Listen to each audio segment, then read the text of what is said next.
Regional Parks Commission, February 6th. Roll call.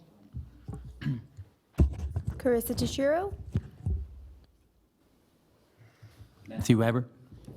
Doug Doolittle. Nate Daniel.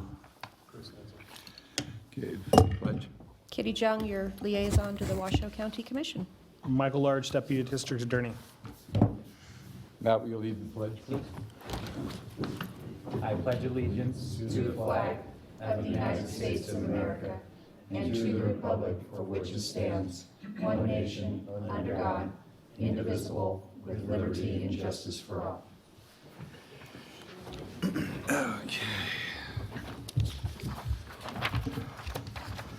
Okay, public comments. Tom Stilley. Hello, my name is Tom Stilley. This is my wife, Iris. We're owners and farmers for the River School Farm. Is your microphone on, sir? I'm sorry? Is your microphone on? I don't know. Is it on? There you go. There we go. Okay.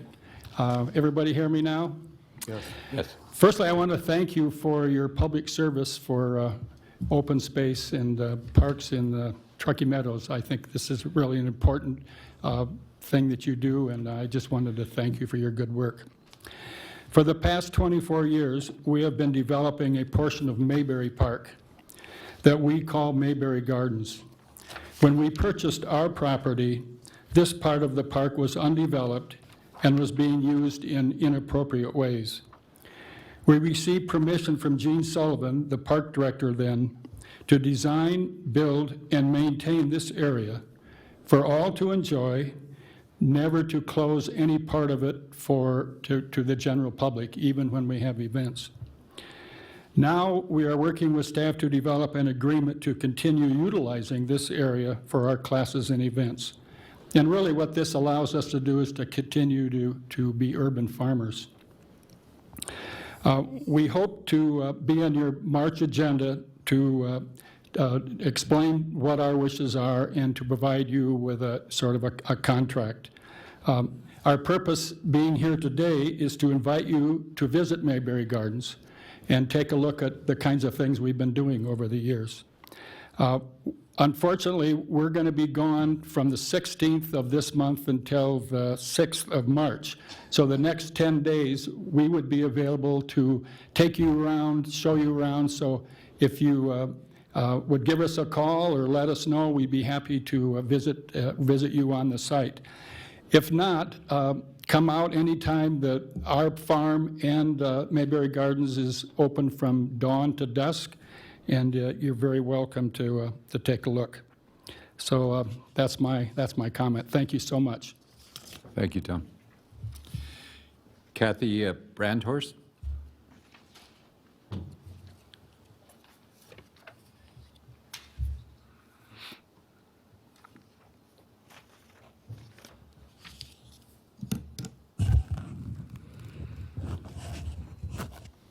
My name is Kathy Brandhorst, and I am the United States President. I just wanted to let you know I live on C Street, and I live in Sparks. The problem is still existing. I had a backup on my toilet. And of course, my neighbors do not live next door to me at all. They don't have running water. So they steal my water. They even steal my sewer line, and they steal my running water that goes through my toilet. Oh my God.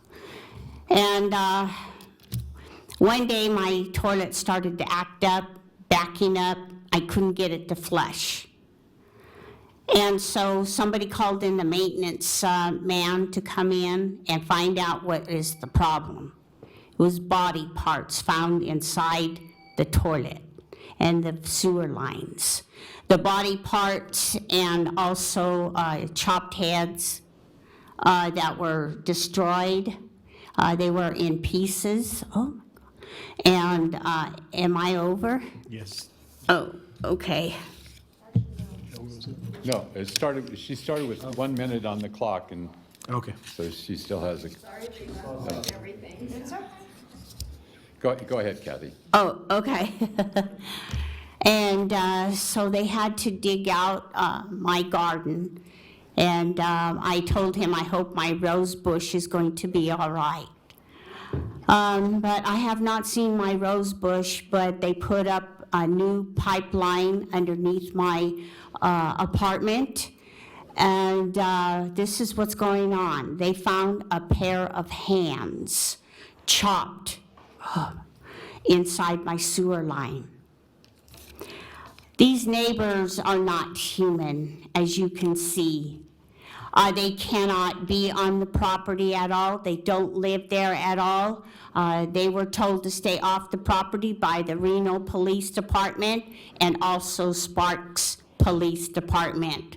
But we are still having this trouble that they come on the property and they are called squatters. The squatters are still there and they murder people. If they get lethal injections inside their bodies, the lethal injections are leaking all over my rugs. They're also leaking all over my bathtub and my bathroom. The lethal injections that they are removing are now used by human bodies. They are changing their bodies because they had lethal injections in order to get rid of them. They are being destroyed, but they are still alive. They're still walking around. And these people know that when they get the lethal injections that they cannot be changing their bodies either because they need to save their lives. They need to be destroyed as soon as possible, as soon as they get the lethal injections inside their bodies. This lethal injections does deteriorate their bodies and their bones. But that's not happening because if they can get body parts in human bodies, they are in good health again. So I just wanted to mention that I'm still living on C Street and nothing has really been changed. It's still a disaster to live there. I'm afraid to go home. And my dolls are always being stolen from my neighbors. They cannot, stand their brains because I did teach them when I was born. And they still need help too. And there is also a problem with the children that were left behind in number 3. They do live there, but the lady does not live there at all.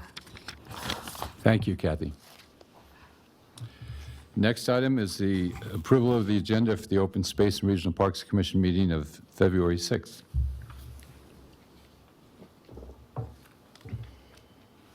Move to approve. Moved. Second. Second? Any discussion? Changes? All in favor? Aye. Next item, approval of the minutes for the Open Space and Regional Park Commission meeting of, let's take them one at a time, of November 7th, 2017. I'll move to approve those minutes. Second. Any discussion? Moved. All in favor? Aye.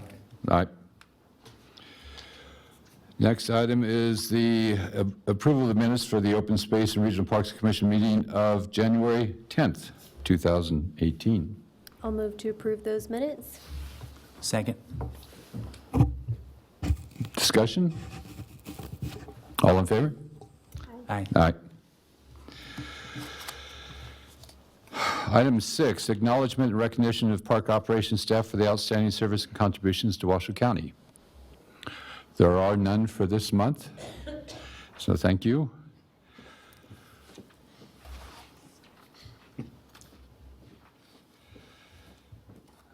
Item 7, discussion and possible motion to approve a letter in support of Washoe County Parks from the Open Space and Regional Parks Commission to the Washoe County Commission.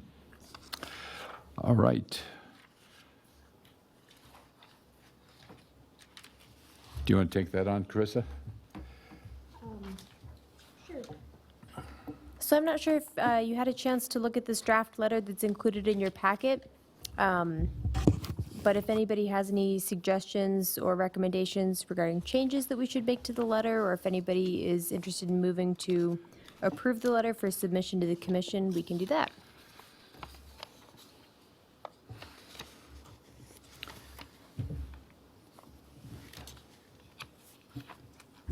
Comments? I'd like to thank Commissioner Toshiro for writing the letter. It's very good, and I'd move to approve the letter as written. I'll second that. I guess the only discussion point I'd have is I would also suggest if it is approved that we read it into the record at the next county commission meeting. And you should know that the Truckee Meadows Parks Foundation is going to start this week with the advocacy campaign to reach out to the county commissioners and let them know. I think it is actually, yeah. It seems, I thought hers was off too, but I think it's on. So just know that. So this would be a good time to do that if it's approved. Okay, thank you. Any other comments, discussion? Thank you also, Chris, for the fine work on this. I know you spent a lot of time on it and had a couple of revisions and input from other commission members, so thank you so much. Commissioner? Thank you, Mr. Chairman. I think it's a great letter, and I appreciate Commissioner Tesaro's contributions. I do want to let you know, we just had our strategic planning retreat a couple weeks ago, and the financials that are coming out right now, which you can bet is across the state, because all of us rely on the same pots of money, are flat. And all staff are being directed, no above-board-based requests for this coming up fiscal year. We used to be cautiously optimistic. Now we are guarded, according to our financial person. And it goes back to the same old, same old. C-tax is up, great. Property taxes is doing well. We're humming. The sales tax, our property tax is because we dropped so far and we have a cap that can go up no more than 3% a year. We are so lagging behind and anticipate we will continue to lag for at least the next 5 years. So I don't want to burst your bubble, because advocacy is always important, whether the resources are there or not. And maybe when you go to speak to your commissioners, say that I explained that to you, but you want to be first on the list when we do have any sort of growth. Okay? Thank you. Thank you, Commissioner. Very good points. And I agree. Advocacy is very important, and keeping that message out in front all the time is what we're all about, or should be all about. Call for the question. Go ahead. I'm sorry, I just Yeah, wanted to another say, comment. Go in light of those comments, are there any revisions that we need to make to the letter? Anybody think? Not in my opinion. Okay, Not mine either. okay. Any other comments, discussion? All in favor? Aye. Aye. Thank you again. Thank you. Okay. Item 8, update from the Smoke-Free Parks Joint Agency Working Group. Good afternoon. Good afternoon. For the record, Eric Crump with Washoe County's Community Services Department. So the Smoke-Free Parks Working Group, our last meeting was on January 25th. During that meeting, we kind of each respective agency gave an update. So all three park commissions, this board, as well as City of Reno and City of Sparks, have basically given direction to draft some type of ordinance for smoke-free parks, and trying to be consistent throughout the Truckee Meadows. So staff will be working with our respective boards and councils to determine if that's supported, and if so, we'll start that ordinance process. And then the working group is really going to focus on signage and branding and consistency of that program. So we would anticipate the working group has done a really good job over the last year, kind of getting the ball rolling on this, and we would probably disband that working group once we come up with signage and we get direction from our respective commissions and councils. So that's really the update I have right now, and I'll defer to Commissioner Ninzel if he's got any other updates. He is your representative on that working group. I think Mr. Crump has summarized what we've been doing well. If there's any specific questions you have, I'd be happy to answer them. Comments, questions? Well, thank you both. Thank you for going to those meetings and serving on our behalf, and thanks, Eric, for the report. It's not an action item, so if no other comments on it, then we'll move forward. Item 9, presentation on 2017 Washoe County golf operations at Washoe Golf Course and Sierra Sage Golf Course. And the director is going to handle this. Good afternoon, Dave Solero, Assistant County Manager for the record. As I mentioned to you, I believe it was at the January, it wasn't at the January, it must have been the December meeting. I've asked the two golf operators that operate the two Washoe County-owned golf courses to come and give kind of the, we'll call it the calendar year 2017 year in review for golf, and a little bit about what is to come for this upcoming calendar year. So I'd like to bring up Darren Minetti and Greg Wenzel to talk specifically about Washoe Golf, and then Mike Mazzaferri to talk about Sierra Sage Golf when they're complete. So.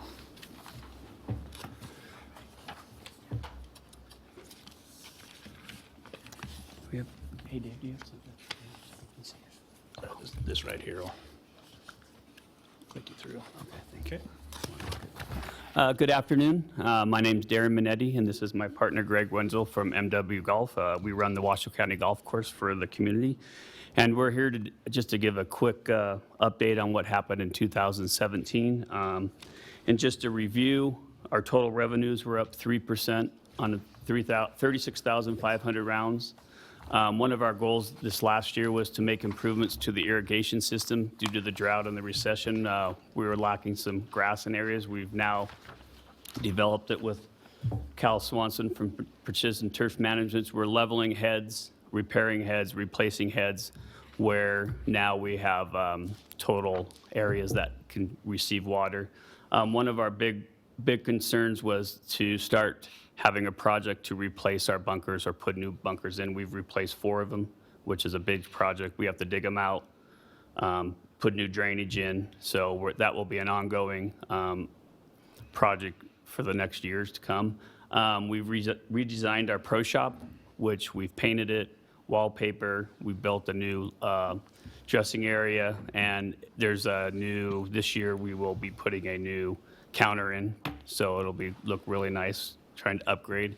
With our maintenance practice schedule, I don't think we've ever done this in a long time, but we're verticutting fairways, and the reason that we're doing that is that we need to get the water into the ground and make it so we're not wasting water. Aerifying tee boxes, fertilization in the ponds, which our pH was very high when we came into it. Now it's at a normal level, and we'll continue to do that. We've had a reseeding program throughout the year to our driving range, to mostly our fairways and around the greens. And it's a continuous tree trimming and removal. And I think we've done a really good job, and I'll turn it over to Greg on the survey of the green fees. All right, so looking at the prices throughout the town, Sierra Sage and Washoe Golf Course are the 2 value plays in town. And all of our customers are very price sensitive, so we have to take that in consideration when we're setting our rates. One thing to take note with Wild Creek closing at the end of this year and becoming, we're not really sure yet, but it's not going to be an 18-hole golf course. That's kind of opening up that spot to bring their players over to our place, which we've seen so far.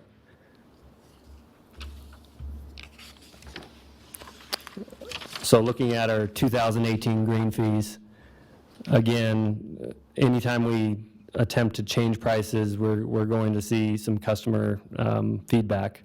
So with that in mind, our rates are pretty much unchanged. We do have a $1 increase on the senior in the morning and a $1 increase on the afternoon adult. What this is providing, though, is consistent gapping in our pricing. Basically, seniors get $5 discounts, and then the Twilight is a $10 discount. Cart fees and range fees are unchanged. Looking at our marketing plan for 2018, we've always put focus on our core groups. As some of you know, our women's club is very strong, and we know that, and we're going to continue to grow that. Goals are to reach partners in the community. We've already reached out this year to many businesses, and we're going to see how that works out. But partnering up with the local businesses is a top priority for us. Emails, social media, and texts are ways for us to get in touch with our customers. We've had great advertising on Facebook, mostly due to the targeted nature of it. And this year, we're really looking at focusing on the leagues, tournaments, special events, and promotions in that route. I'm going to pass it back to Darren for the last part.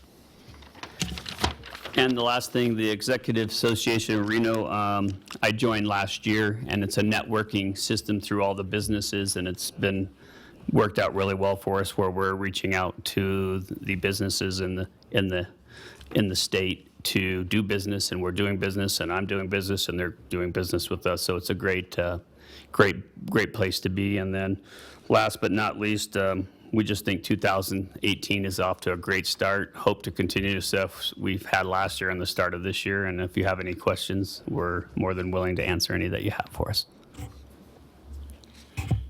Thank you, Darren and Greg and Cal, too, for being here. Any questions or comments from commissioners? I was just wondering if, sorry. Go ahead. Sorry about that. I was just wondering if you had any special events planned for this year already, or if you're still working on it. Yes, right now, at the start of the year, well, we do our ladies club since they don't play till April, once a month on Thursdays. Kitty was there last year, and she knows how that is. We are starting, we call it the Liberty Bell at the Shoe. Jeff Fay, which used to own the Liberty Bell. This will be our second night tomorrow. We do it on the first week of every month and the third week of every month, and we have filled out every time of 40 people. Right now, we are booking a lot of tournaments. Also, we have a lot of people doing birthday parties now. So our goal this year is to really fill that room upstairs. And our league play, we have picked up some leagues by going out to the communities and doing some fun things with them coming up. Thank you. Commissioner? I just want to congratulate you, and we took quite the risk, as you know, with lots of competing ideas of what we should do with this golf course and who should be managing it. Should it be a local group, or the groups that were bidding that were from out of town? And while I figured you'd be okay, I want to thank you for taking that very seriously and working so closely with staff. And thanks staff too, because they spent a lot of time on this as well, and especially with all of our public hearings, et cetera. And I'm proud of you. And yes, those golfing women are nothing to mess around with, because, and you forgot to tell them that you give them all roses on Valentine's. That's true. That's why they love these guys. So these are like their sons. And these women lunch there. It'd be great get some of these park commissioners to go lunch there. Anytime you want to come up, let us know. We can have a party and show the whole facility. Some things that the county did do last year, we did get the whole facility painted and a new roof, which has made it a big difference for the people. And I think things coming, Doug knows that we've always had problems with the deck, so we're working into that and just keep continuing to get better and move forward. I do want to thank you guys, though, for staying positive and keep going in a positive direction with it, because it's, I mean, there's been so much over the last couple of years that you could kind of hang your head and give up, but you haven't given up, and working with staff's crucial to make it all work out, and thank you. Thank you. And we'd like to thank Dave Solero, which has worked, we meet with him monthly and give him reports, and I think it's working out really well. Thank you. Okay. Any other comments? Thank you. Thank you.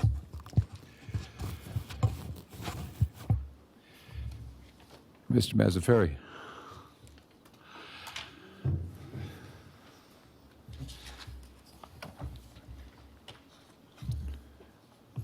I did have a handout there. Did you get that? Yep. Oh, you guys got it. Okay. The ink's still wet on this, I'm pretty sure. For the record, I'm Mike Mazzaferri, Sierra Sage Golf Course. Our company, Maz Golf Management, has managed since really the end of 2009, but pretty much the beginning of 2010. And I did something in writing here so you had something to take with you. And what a difference a year makes. I think we're a little busier this year to start out than last year. Not sure we did any rounds of golf in January last year, and I think we did nearly a couple thousand this year. So Mother Nature's being pretty kind to us. But on the second page there, I did a little recap of since we took over. Since I haven't been to this meeting, I think maybe once in 7 years. Our rounds of play and our revenue growth since we took over, and mind you, like last year, Mother Nature can knock these numbers down pretty quickly. But last year, for example, in 2017, we had a pretty rough start, but we finished strong and we almost had a normal year. But the numbers we look at are really on the bottom, average dollars per round, and you can drill down and look at revenue from merchandise sales or green fees or carts or whatever. But we look at this number to kind of gauge how we're doing. And when we took over in 2010, we didn't raise the rates, we lowered them. And we had a price increase from 2015 to 2016, you'll see there, and our play actually dropped off a little bit. And so I think, as Darren and Greg and Cal know, this market's very price sensitive, and it's just where we are at this point. And after 5 years, our contract called for us to start spending some money on capital improvements for the golf course, and we thought, well, after 5 years, we'll be able to raise the rates a little bit, and it didn't work out quite as well as we hoped, because what we didn't factor in was, we've had some closures, but, the other course is just lowering the rates. When you have a golf course that's kind of driven by either lot premiums or some other factors, they don't have to, rely completely on golf revenue. But anyway, that second page just kind of is a recap of what we've done. And what we're pleased about is, if you look at that very bottom number, since 2010, we've steadily grown the dollars per player, and that's, getting better at everything, getting better at driving range, presentation, food and beverage, merchandise, golf lessons, all of those things factor into that number. So going back to the first page there, I think I just wanted to talk just briefly in each category about a few things. And first of all, one thing that we really focus on is golf course conditions. And the golf course every year has gotten a little bit better. And when we first took over, I know how Cal and Greg and Darren feel. You have so much to do. It's almost overwhelming when we took over, things that we wanted to do. And like Darren was mentioning, we're verticutting fairways. We did a new process called DryJect on our greens this fall, and it was tremendous. I wish we would have done it a few years ago. But right now, I think we've gotten better every year, and our golf course is in the kind of condition that I'm now happy with. My standards are pretty high. But, at this point, we're going to keep them as good as we can, Mother Nature helping us a little. And I think the next step for us is going to be capital investment, cart paths, and maybe some renovations and so forth. Next category, capital improvements. Since 2015, like I said, our contract calls for us to spend $2 per round. And if you go back to that second page, our rounds are down there. So last year we did 33,000, almost 34,000 18-hole equivalent. So that's $68,000 that we need to spend in capital improvements. And in 2017, we did quite a bit. We renovated completely two of our ponds on number 2, which suffered some pretty good flood damage during the winter last year. And I think the good thing that came out of it is we certainly know how the water moves through Sierra Sage now and where we need to put drainage. And after watching what we saw, it's pretty clear where the water goes. And at this point, in 2017, we did a lot of improvements. We pulled the pumps, the Washoe County pumping system that's there for our irrigation system. We serviced the pumps. That hadn't been done in a long time. We did put in a new jockey pump, and that's the little pump that kind of keeps our system going when we're not using it. And like I mentioned, we rebuilt the pond on number 2, and it's a 2-pond complex now that kind of moves water through and collects silt now, and it works. That pond was actually full and didn't even exist. And when drainage came off of Silver Lake through the golf course, it basically came out of a pipe, and where there used to be a pond, it was just becoming a mountain of silt, actually. And so we rebuilt that, and it works really well. We can get in there and clean it out after any kind of flood event. We upgraded the irrigation system, both the software and the weather station this past year, and that was a big deal because it hadn't been done since, gosh, probably more than 10 years, and a lot of our stuff was out of date and not being supported anymore from Rainbird irrigation, and so that's helped us really be more efficient. And you know, when it comes down to summertime, the water window you have is pretty small, and if you're not efficient in the way you do it, it costs money. And at the end of the year, we put new roofs on the pump houses too. We fixed the pumps, and then I think it was wetter inside the building than outside, and so we put a couple of new roofs on the 2 pump houses and one of the bathrooms. Let's see, item number 4, customer satisfaction. Every year we've done a customer survey, and you know, it's easy to say our customers are satisfied, but going through the process of doing this survey, every year a couple of people come up with things that I go, you know what, I would have never thought of that. But overall, our customers are pretty satisfied.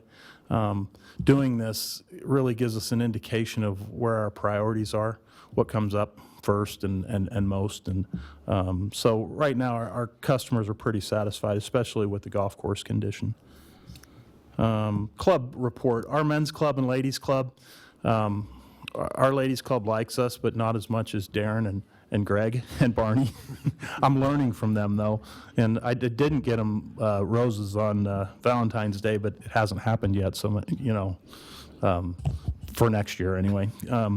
We're working. Our ladies club's actually growing, and last year we saw growth for the first time since we've been there.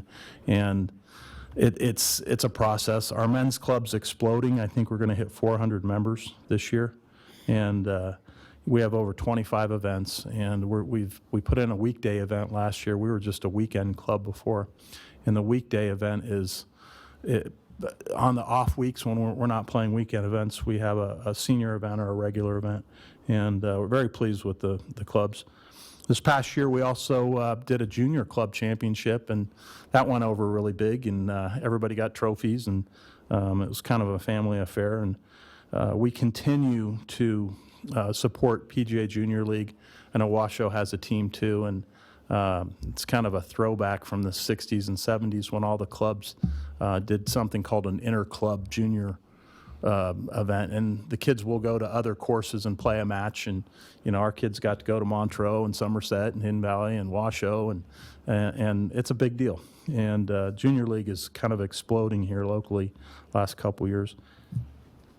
And then, you know, we continue with First Tee, U.S. Kids. We, like Washoe, we host a high school team, and we typically do more than is required of any course like they do.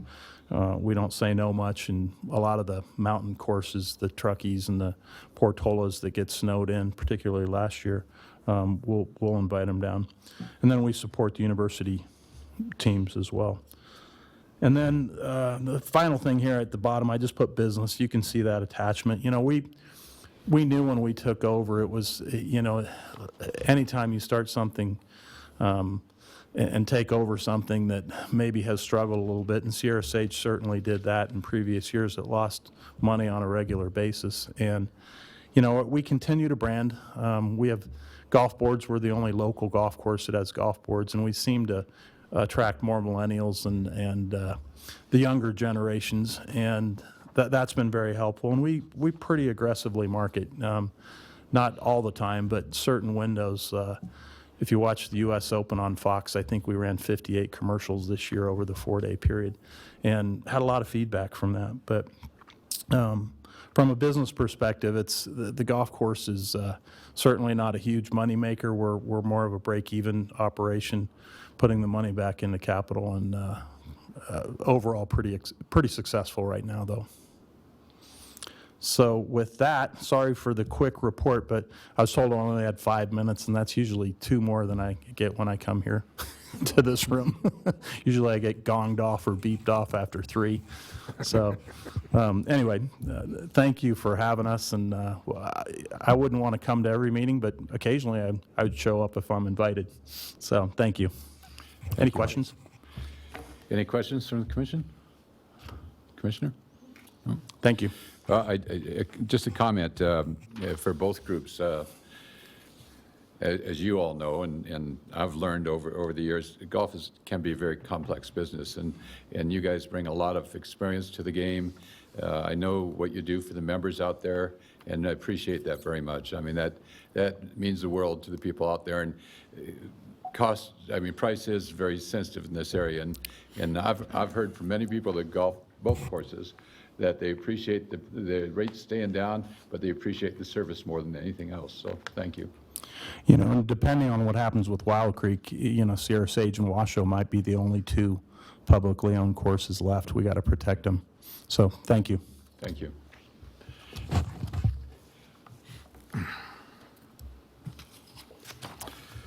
Okay, moving on to item 10. Review and possible recommendations, Board of County Commissioners, for the approval of a lease agreement between Washoe County and Great Basin Institute for the lease of the residence at Galena Creek Regional Park. Colleen? Good afternoon. For the record, Colleen Wallace-Barnum, Parks Operations Superintendent. So before you today is an agreement that we would like to enter into with the Great Basin Institute. Since 2008, they've offered various in-kind services in consideration of rent for the residents at Galena Creek Park.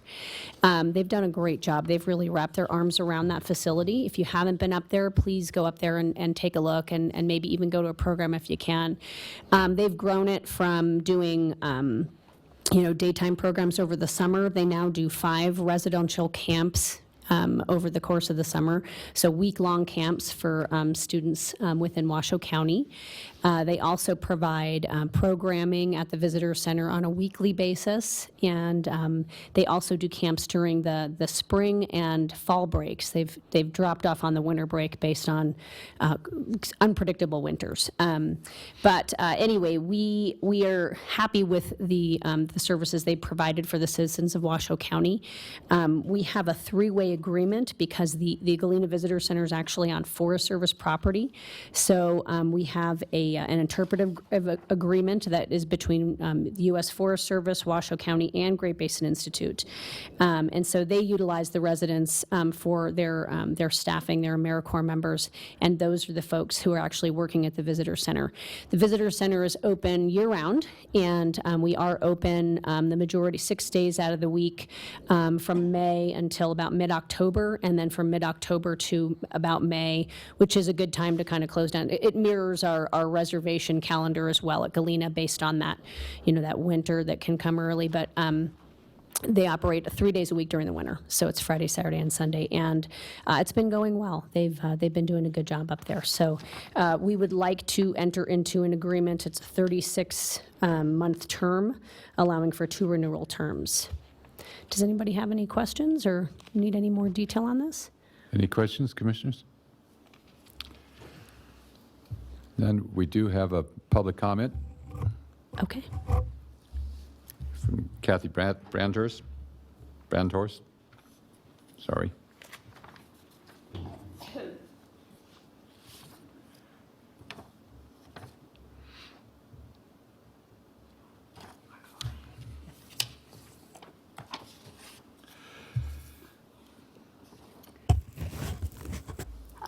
My name is Kathy Brandhorst, and I'm also the United States President. I just wanted to let you know I have this awful feeling it's going to be poles and wires again set up on the property. The poles and wires, of course, you already know that are used when they cannot get the gas or electric on the property, or they cannot get their TV working on the property, or phone service, especially if they cannot even get the phone service on the property. They will put the poles and wires up. Oh, excuse me. And this is my feeling. And I also just wanted to let you know the poles and wires look awful whenever they have to put up a lot of shoe boxes on those wires and put the electric more, a lot more, because they need to use it when they use laser beams. to shoot off from their homes or their parks. And I just wanted to let you know that's my feeling again. And the more wires that you put up and the more poles that you put up, who's going to be paying for this? They cannot afford to pay it. Is it going to be charged to you? Well, it's going to be costing you millions of dollars if you're going to be responsible with the poles and wires. The poles and wires are used because they cannot afford to put it on themselves. They cannot get the gas and electric. They can't even get water either. They can't even get a sewer line either. And so they're going to have to use the poles and wires to connect themselves to another business or maybe a park or maybe someplace, you know, where they can get the service from after they put the poles and wires up. And this is my feeling again. This is how I feel about this. And so I just wanted to mention how I felt and how I feel now about this whole situation. And I'll let it up to you. Thank you. Thank you, Kathy. This is an action item. Is there a motion? Yeah, I'd just like to say that Great Basin Institute does a good job of managing the visitor center and teaching the students up there as well as adults. And I'd move to recommend the Board of County Commissioners approve the lease agreement between Washoe County and Great Basin Institute to provide in-kind services to the Community Services Department as consideration for lease fees for use of the residential housing at Galena Creek Regional Park. Is there a second? I'll second the motion. Any further discussion on the motion? All those in favor? Aye. Aye. Thank you. Motion passes. Thank you, Colleen. Item number 11, Program Park of the Month, Regional Archery Facility.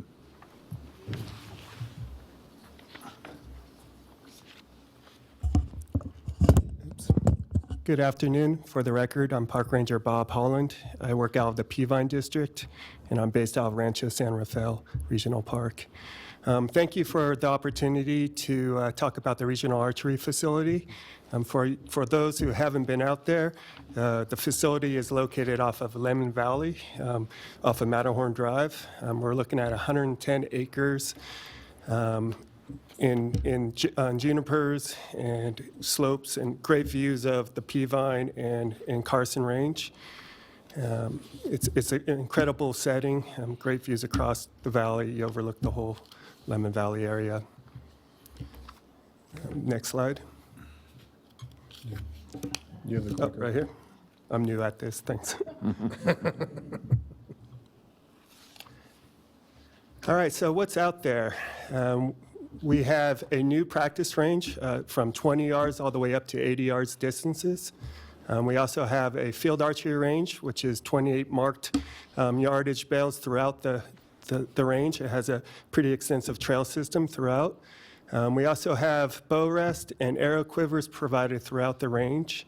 We also have picnic pavilions, including the main turkey pavilion and a field archery, what we call the pronghorn pavilion. As well as we have shade structures with workbenches that are throughout the practice range. In addition, we have brand new informational kiosks, and we have a designated broadhead pit, and we also have our partner Silver Arrow Bowman, which holds 3D shoots and league shoots out there in the summer and springtime. All right, so back in 2013, Ranger staff and Silver Arrow Bowman decided to start cleaning up the range and do site improvements. Our goal was to provide a safe, a welcoming, and user-friendly archery facility, as well as to meet county standards. So the first thing we did was infrastructure revamp. If you look at the slides, the before photo is their registration hut, which was a critter-infested hut. It wasn't very user-friendly, so we demoed that and replaced that with a brand-new tough shed. This is the turkey pavilion. Again, this is another dilapidated pavilion, and we were lucky enough to repurpose a polygon pavilion from North Valleys Park. So we demoed the old pavilion and replaced it with a nice shade structure polygon pavilion. If you look to the before photo, this is an old concession that was on the field archery range. We demoed that, and we had an Eagle Scout project came in and built a brand new concession on the field archery range. One of the things for safety is before we didn't really have a good sign plan or any information in kiosks. So we worked with Washoe County GIS shop and created aerial maps of their archery range, as well as we put directional signs and shoot markers throughout the field archery range as well as the new target range. And we had a lot of partners help us out with this. So for the directional signs, we used the juvenile services, specifically the youth employment program, to install all of those. We had an Eagle Scout who built new arrow quivers and shoot points throughout the shoot points on the archery range or the field archery range. And we had Sierra Nevada Job Corps build additional bow rests and info kiosks. So this was our major project out there. The Silver Arrow Bowman, the existing practice range, was in an area that kind of took up a lot of the property, and they wanted to open up the property. So they came out and designed a new practice range. So we moved it from the north, kind of brought it over to the south into a kind of a drainage area. They designed the new practice range within, archery safety specifications. And then we had we start building it. And we started off with a Ranger workday. We poured concrete slabs for the new trail, the target bell butts. Then we had the Sierra Nevada Job Corps welding vocation come out and build 6 new shade structures with benches and work shelves. And this was a huge project. They donated a lot of the materials. They spent hours and hours out there building these structures, and I just want to thank them for that. We also had 3 major Eagle Scout projects out there. 3 incredible young men built bridges for us at the 40, 50-yard, and the Broadhead Pit goalie crossings. In addition, the Sierra Arrow Bowman installed new spider wire targets on the target area, or the practice area. We had Sierra Nevada Job Corps facility maintenance vocation build the new Broadhead Pit, and they used all repurposed materials. Washoe Golf provided us with bunker sand for the new Broadhead Pit, which was great, and Washoe County Roads delivered the materials. And another huge project, we partnered up with Nevada Division of Forestry. They had a grant from the Forest Service for western bark beetle, and they went up there and worked on thinning the junipers. Their goal was to provide a long-term stand health and forest health by reducing tree competition, and this would provide nutrients, water, and sunlight to the remaining trees. And we worked closely with the forester, Gene Phillips, on this project. So what have we completed out there? Quite a bit. We replaced all the failing infrastructure and cleaned up the range. We improved the signage and reconstructed the trail system. We removed the old practice range and opened up and expanded the area for 3D shoots. The Silver Arrow Bowman can have a larger area for their 3D shoots. We designed and built new practice ranges, a practice range. So we have a 20, 30, 40, 50, and an 80-yard point for the new practice range. We also built a new Broadhead Pit, and we provided long-term juniper health for the area. And this was accomplished due to all of our community partners and Washoe County teams. We wouldn't have been able to do this without them. This is a list of everyone that participated in the work up there. And I want to point out that we had a lot of youth out there as well, a lot of Eagle Scout projects, Sierra Nevada Job Corps, also the youth employment program. So a lot of young kids were out there doing that sweat equity, and it was good to see, and they really got into it, and they really enjoyed the work out there. So here's some more people that were participated. I also want to point out that park planner Cheryl Surface was huge. She was able to give us a trails grant for a lot of the signs and the trail work that was out there. And we're going to miss Cheryl when she retires. And we had this is just some fun photos. We had an appreciation lunch for Sierra Nevada Job Corps. So now I want to also introduce the major partner we have out there, which is Silver Arrow Bowman. And I want to introduce Kelly Dean. He's the president, and he has further information to provide.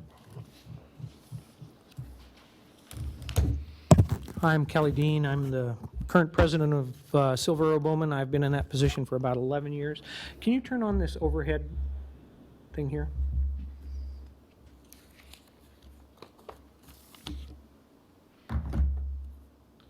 What I'm going to do is just give you a quick little history of the range out there. Wow, I had no idea.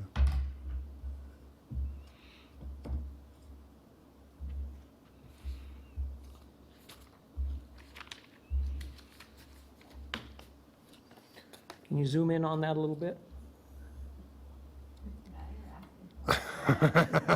I know. We can see it reasonably well. I saw him do it on another presentation I had. She's not the regular clerk. Oh. We promise we can see it fairly well. Well sir. enough. Okay, if you can see it well enough, I can see it good enough. Okay, Silver Arrow Bowman in 1984 moved their operations out to here with a grant from the BLM, well, not a grant, but a lease from the BLM. We leased 7 acres. You can see it, it's outlined right here. We began with a little practice range there. The road is basically the same in the parking lot, and we had 7 bale butts in there. Now, as I go through this, let me get a couple of pictures out here for you so that you know what I'm talking about. When I talk about bale butts, that's what bale butts look like. That's like a regular archery with a, it's on the wrong side, sorry, where it's got a big circle in that, and when we talk about the bale butt range, that's what it looks like. When we talk about 3D, that is where the 3D targets are used, and these are not in front of an established bale butt or anything else. They're just out through the natural habitat there. So that's what we're talking about when I talk about that. So anyway, that's where we started in 1984. Started going through and improving there. I'll jump ahead 10 years. 1994, we still had this same basic lease, only we had already built out. We had concession stands here and here, and the 28 bale butts that are all the way out there were all completed. The practice range was still over here. And really our area of influence expanded a lot because it looked like this green line that you can see here. The BLM really didn't matter because they weren't using it for anything, and as long as we took care of it, they said, okay, and we went on. However, during that time period is when we started getting a little nervous because there was encroaching real estate development all over the place, and they were doing a lot of land swaps and things, and we thought, oh man, we are prime for that. So we said, you know, we'd really like to get a grant and make this permanent. Went to the BLM, they said, well, yeah, it can be done, but we don't do grants with NGOs anymore. You have to partner with a government agency. So we went to the Parks Department, and unfortunately, I don't think there's one person left in the Parks Department that was there at that time. But talked to them, and basically the director said, sure, if you go get the grant, we'll go along with it, but you're going to have to hustle and you're going to have to get the grant because we're not going to try to work through that quagmire. So it took us 7 years, and we finally did get through it. And this is you see this outside dotted line, that is the grant and the border that we came up with. Finally got that done, approved with the county. The first thing we did is get it surveyed. The county did a survey, did a great job. Went out there and cleared all that all the way around it. And then I went to the Fish and Game, and I got a grant from them to do the fencing.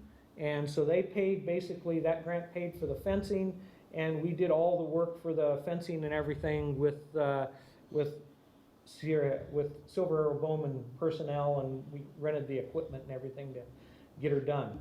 So basically, that's what it looks like. Now it's 110 acres, like you said, and this became how it looks from there. As we moved on, we're looking at that and trying to get it so that we can make the best use out of it and that comes up to where he was talking about where we did different parts of the range. This in here became where we would do all of our 3D stuff, because before we had to run it through this, and every time we had an event, you had to close the entire park for it. So we moved the practice range, which was over here, over into here. That's what he was talking about there. Got that broadhead pit. That's the only one that I know of anywhere in northern Nevada where you can actually shoot broadheads. And then improved that. You got the improvements that he talked about in here on the buildings. We still had 2 Connex boxes that are still there. Redid that little concession stand up there. So looking towards the future, this is our general plan. You've got 2 documents that I put out there. One of them is somewhat dated. It says Exhibit C. That one was the 5-year plan from back in 2012. And you'll see it's done. We haven't redone it. It's got a lot of updates on it. Most of that stuff has been done. Going forward, the site plan that we would like to see is basically this. This is where the 3D events area is.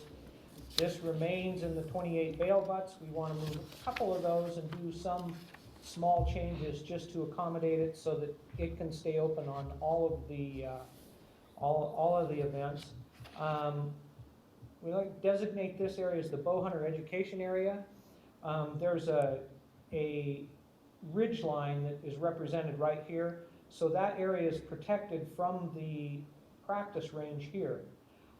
We've already used that and used it in conjunction with NDOW, and they had classes up there, but we want to have that designated. They'd really like to have it where they could have a shed up there where they keep their 3D animals and have it so that their little course that they have is permanent, and they don't have to worry. They don't have to go out there and set up and then take everything back.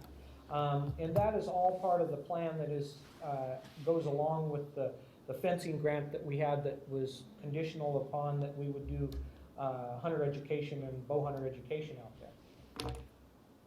Looking towards the future also, one of the things we always want to do was expand this parking lot a little bit right into this area here.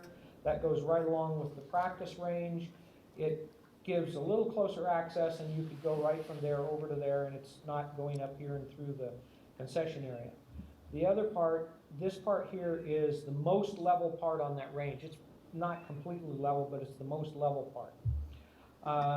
We've always looked at that as the target archery development place where you would develop things for the archery in the schools program and more of those in tune with technical target archery like Olympic archery and that sort of thing. There we need to have a space that's about 50 yards wide and 100 yards long to accommodate the lanes that they need. The rub on that is that needs to be level and the lanes need to be all clear. Everything else on here, we have not disturbed the vegetation or anything else hardly at all. So looking forward, that's kind of where we're looking to go with it. As far as the economics of it, we've been up and down right along with everyone else. This winter is killing us because it's so beautiful out there. We usually have this space in time to where we can do maintenance and stuff, and there's people out there every day shooting it up, and so My maintenance guy is going like, ah. Anyway, so that's a quick history of it. If you have any questions or questions on the handouts I give you, I'd be glad to answer. Thank you very much for the presentation. Any questions, commissioners? Good. Commissioner Jung? Hi, thank you so much for your enthusiasm and taking on this park as sort of your own that you've adopted. If I go out there, can I just go hiking, or do I have to have a bow and arrow? Is it dangerous? Well, you don't have to have a bow and arrow, but it's really not a hiking park, because if you're hiking on going on the trails and that, if you get off of those, you can wander into areas that may be behind the targets. Oh, and lovely. we don't want to have thank that. you. So I won't be doing that. Thank you. basically, any of this area around here, you don't want to be hiking in that. You want to stay on the trails and follow it. Out in here, you could hike when we don't have an event, because there's nothing going on there most of the time. Okay. Uh-huh. Do not go out there with a shirt with a circle in it. Yeah. Any other comments? I'd just like to thank Ranger Bob for coordinating this whole thing. That's great. And also to Cheryl for your efforts here. That's fantastic. And you too, sir, for taking this on. It sounds like it's labor of love, really, for you. So thank you very much. Thank you, guys. I also want to echo those comments. Eagle Scouts are always helping the Parks Department. Without them, a lot of projects would not get done. But it takes the Rangers to help educate them and lead them, and appreciate all the efforts there. And Cheryl, great job. What a fantastic project. The improvements over the last 10 years have been amazing. And Silver Arrow Bowmen have always been there and always respected the property and worked hard to keep it going as an enterprise. And the Sierra Nevada Job Corps, it's great to have them going. So make sure you thank all those people on our behalf, and great job, great project. All right, item 12, Parks Reports.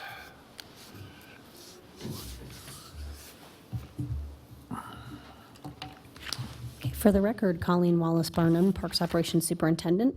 Just a couple of quick highlights from January. If you did not get a chance to go out to Rancho Centerville during the National Cyclocross Championship, it was pretty impressive. We had thousands of people in the park, hopefully brought in millions of dollars to the local economy through a co-sponsored program. And I will tell you that the local organization, Glacier Cycling, Kobe Rowe was the lead, were excellent to work with. Having some local partners associated with USA Cycling was a really important part of making that a successful event. So thank you to them and our park staff that did a phenomenal job keeping an eye on everything. They'll be working and continue working on getting that park back. You know, if you still see the trail, there'll be remnants of it for a while, and we'll be working on getting it back to its regular status as time permits. Coming from the Cold started on January 13th, and those programs are every Saturday night at Bartley Ranch Park, beginning at 7 p.m. They're donation-based programs. If you haven't gone out to them, please join them. They're a lot of fun for about an hour and a half. Christmas tree recycling was successful at both Bartley and Rancho, roughly 3,000 trees at least at each, which is roughly the same numbers they have from year to year. A couple of quick highlights for the Arboretum. They do have that greenhouse up and running. They created a really neat program, which was they're going to do seed starts for the schools that have community gardens. So they're actually going to offer some seedlings and start those seedlings. So a great opportunity to coordinate both the school district and the greenhouse. And then Hall of Heroes with the May Museum opened, and it will be open through April 15th, and I will be sure everybody gets their passes. So that's all I have for park reports. Commissioners, any comments? Commissioner Jung. Hi, thank you so much, and thanks for the report. I did receive a complaint about somebody speculating, and this is a former commissioner, county commissioner, speculating that the cyclocross would damage the area with the pond and the little mountain behind the pond or whatever. What was the aftermath of this? Thank you, Commissioner Jung. We did get similar comments, and right after the event, literally, we had this group, Glacier Cycling and affiliates from our local cycling community, went in and did a rehab of that whole hillside. During the event, we were concerned about people being in the wetland, and we actually created sort of a pseudo boardwalk so that people weren't walking through the wetland area. They created a bridge to cross over, so we did the best we could to kind of keep that area protected, and it'll be in a repair stage right now. So they put down a bunch of, some mulch and seed and things to kind of keep it stabilized. And luckily, we haven't really had a lot of weather, so we're hoping that that will stabilize and remain protected. So, Great, thank you. Thank you, Mr. Chairman. As I recall with the agreement that they were responsible for full restoration. correct. Normal wear and tear is the only Right, thing, but right. full restoration, and they'll continue those efforts. That'll, as we go through the seasons, they'll continue those So efforts. as an observer on your part, you felt pretty comfortable with the event and the outcome? Really comfortable. I was glad it wasn't snowing and raining the entire time. They weren't, but I was. All right. Any other comments? I do have a public comment from Kathy Bradhorst. Okay. This is a non-action item. Oh, thank you. Sorry, Kathy. Thank you, thank you. We cannot take public comment on this. Thank you.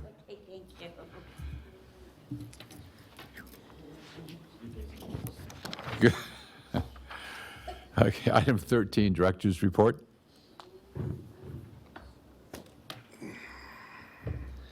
Good afternoon. Again, for the record, Dave Solero, Assistant County Manager. Just a couple of items on the report. You heard from Mr. Stilley in public comment earlier regarding a proposal that we received specific to a piece of property next to Mayberry Park. Eric Crump has been working as well as Michael Larch, our District Attorney's representative, with that proposal, so we'll be bringing something before you. I have also received a proposal for an indoor tennis facility through our unsolicited proposals policy, so I'm working to get that put together to be brought before you as well. So that is an indoor tennis facility potentially on the Washoe Golf Course property. That's the proposal for us right now. So those are a couple of things that are upcoming that will be coming to you.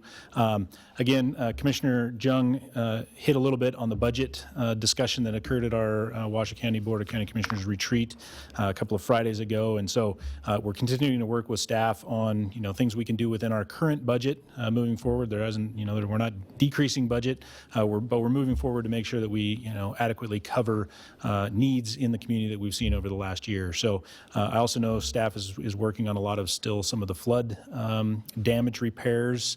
That's just going to be a long kind of process as we move forward. That is my update for you today, and certainly here for any questions that you may have. Any comments, questions? None? Great. Thank you. Last item, next to last item is public comments, and we do have Kathy Brandhorst. We'll skip all these. Yeah. Oh, I'm sorry. I'm ahead of myself. Commissioner comments. Item 14.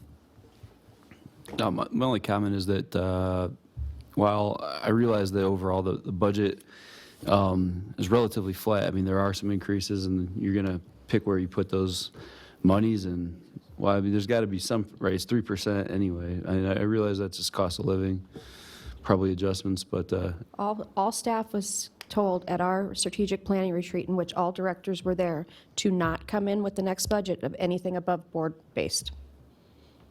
So that means flat. right, I understand that. I'm just saying. So when we look at the budget for the county, we're not going to see any new spending on other departments like sheriff or anything like that. We shouldn't. That's a direction. Okay. But thank you. I will keep an eye on that. If I see one little thing that somebody else is getting it, we will be expecting what we asked for, which is really not much. Well, there's really not much, and it's just about prioritization there. I so. agree. Okay. Thank you, Mr. Thank you. Thank you, Nate. Matt, have anything? Nothing? Commissioner Jung? I do. I just got an argument with your attorney here, but I do want to encourage this board to go out and see the River School Farm, if you have not seen it before, out in Mayberry. It is a jewel of our community. It is, I would argue, with the influx of the people from California coming here, also be quite an attraction to them. And I just heard a report the other day on NPR that millennials are the largest group or generation that has flipped, and many of them want to go into farming. So this is a perfect demonstration urban farm that could help even with UNR, et cetera. And he has some legal issues, but I think we can figure it out. But go look at it and go see what they all have to offer. It's really neat. They have solstice parties, they have yoga, they have dancing with the ribbons. I mean, drum circles. It's a really cool, beautiful piece of property out there. So I encourage you. Thank you. Thank you, Commissioner. Any other comments? Okay. Now we'll go to public comments. Kathy? Okay. Thank you.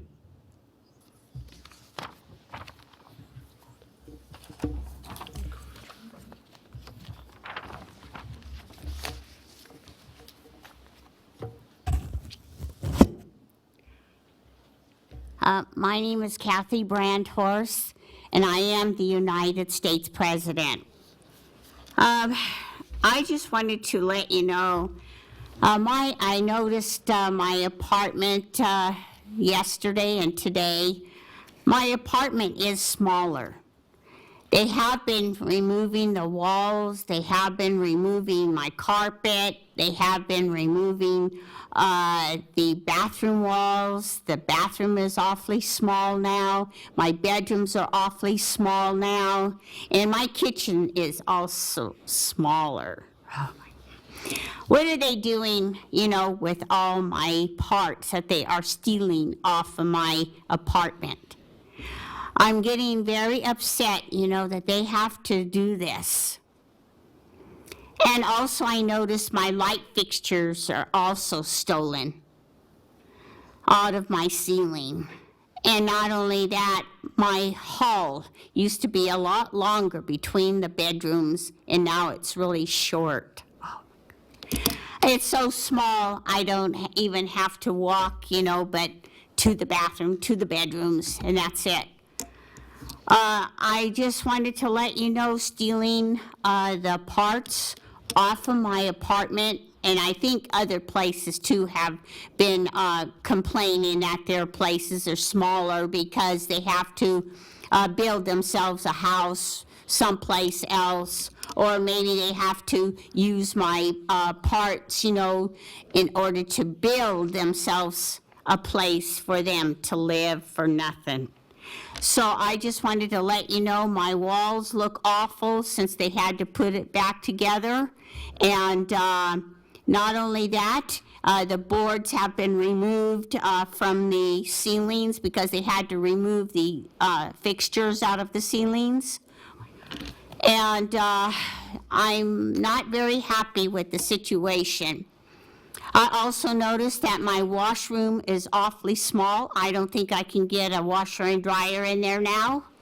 And stealing, parts off of a apartment or a house or wherever you live is really uncalled for. Isn't this illegal to be stealing parts off of somebody's home and then taking it someplace else and build yourself a nice place to live?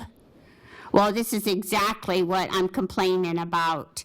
And I am really getting tired of people stealing all my rooms out of my apartment.